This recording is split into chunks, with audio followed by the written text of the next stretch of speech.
Hello, beautiful dear soul ones. This is video 5 of the series of releasing and transmuting our emotions. And in this video, we're going to talk about disappointment and frustration. How to release and transmute disappointment and frustration. So let's have a look at these two emotions. Disappointment. Ooh. So if you've watched the first couple of videos of this series, we talked about taking responsibility. And with disappointment, we really have to take responsibility. You know, being disappointed is because we had big expectations. Someone promised us something and we utterly believed it, and we, put all in on that, and we were expecting that, and we had such high expectations of them, and we just decided that was truth. And when that didn't come true, we had great disappointment. And then we could have said, and then it is easy to go to a place of blame. You said you would do this. I'm so disappointed by you. I am angry at you, etc., etc.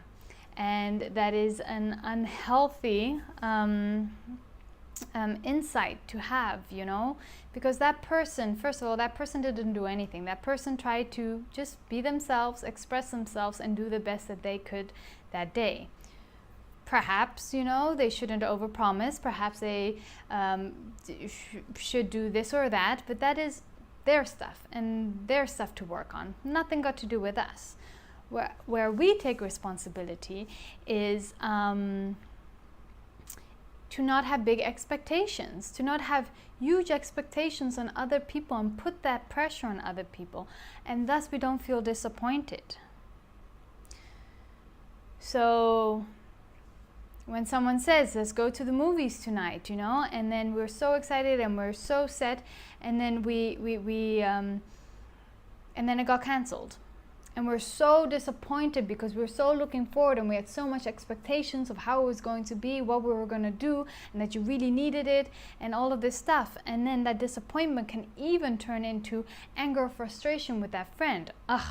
I'm never talking to that friend again. He really disappointed me. Every time we go to the movies, he cancels.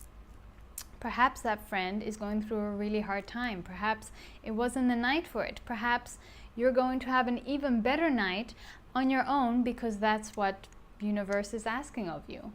So disappointment is really anytime you or we say that we're disappointed by somebody, it really, really is an opportunity to look inside and go, ooh, we had a lot of expectations.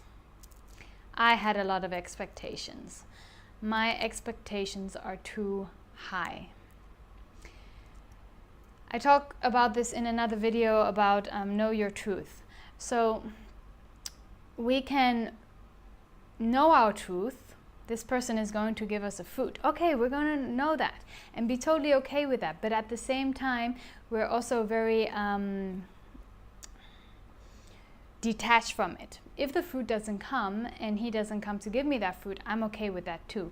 So really looking at two sides of the story and being okay with whatever is. That's what's being asked for us. Being okay what is okay right here, right now. If there's sunshine today, that's okay. It's sunshine. If it's raining, it's raining. We're not gonna be disappointed because we're okay with whatever is. And if we're prepared for the sun and for the rain, then we can never be disappointed. And just accepting the truth right here, right now with what is gonna allow us to just be more present, more connected to our higher self, more embodying love, compassion, and wisdom.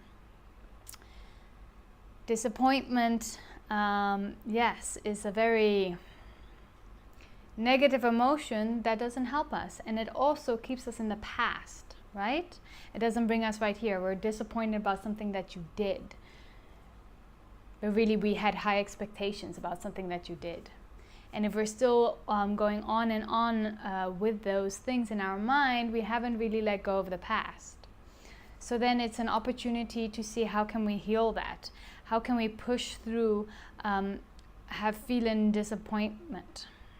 And a very nice way to do that is through using our tools and through meditation. First of all, the 6 steps, you know, and one of them is acknowledgement, taking responsibility. I was really disappointed. At that time, I had super high expectations and I was really disappointed. And then I blamed that person. So I know that it was actually me going through a lesson to not have so much expectations and from somebody else. I'm releasing that. And then perhaps we can go a little deeper and see if we can find the seed, right? The 6 steps. The fifth step is, how do we transmute it? Where is the seed? I know, for example, my father many times, for the smallest little things, always told me, I'm so disappointed in you. And it basically told me I was a bad person, you know, and I did something wrong, when life just happened and I just couldn't come and make that fruit because there was traffic and something else popped up, and that was just it. And so I think that in that time I had learned that it's okay to make other people feel bad by telling them that they're disappointed. And that's not a healthy way of being, and that is not taking on responsibility. So we want to take responsibility. And then frustration is another one. They're very connected, disappointment and frustration. We can be very frustrated when people tell us something and we want a certain outcome. Again, we have high expectations. Oh, I'm so frustrated. He said he was going to have that finished on Friday, but he or she never finished it.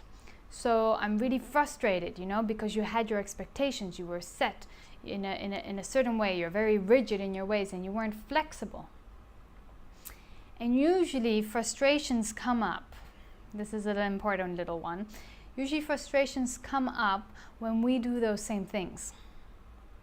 So if you get frustrated when people are late, I encourage you to look at yourself really deeply and see, are you always a very on-time person? Are you? Are you truly? Because most of the time when we are frustrated with others, it's because we do it ourselves. Perhaps we're frustrated the way that this person speaks so loud and in someone's ear. Check yourself. Do you do that too?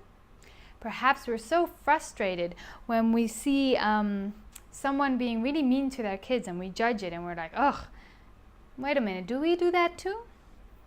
Usually frustration arises from the different aspects of ourselves that we turn a blind eye to, that we don't want to see, but that wants to be healed.